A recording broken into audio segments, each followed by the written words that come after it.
All right, this is going to be a quick tip on how to improve a product by sending samples or a competitor's product to the supplier.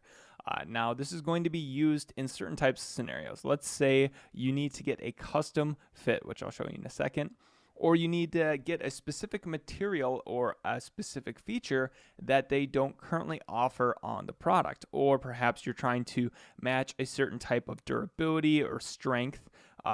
Just sending something will be a really good way to communicate with them comparatively to just asking and them saying, yes, we could do that. Or if you're trying to get a new mold, we could send the 3D model over to them. But, just sending competitors' products can definitely help out. Let me show you an example so that it would make a little bit more sense.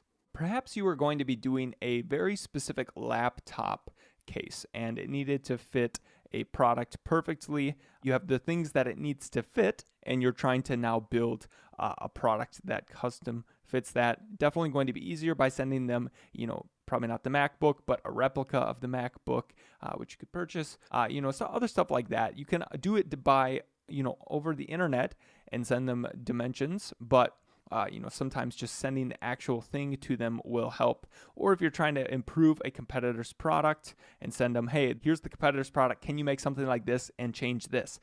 Perhaps they have the capabilities of building a product, but they've never built that type of mold or something like that before, but they have the capabilities. Or if you said, hey, here's this product, but we want to make it better. And so send it to them and say, but hey, this is really weak right here. Once you've vetted that it is a good supplier, that somebody you would like to do business with, this can help speed up your communication and really make sure you get what you're wanting. Sometimes you can't feel the custom product before you order it. So you want to make sure it gets done right the first time. So I hope this was helpful. If you guys got any questions or other tips, see you in the comments and on to the next video.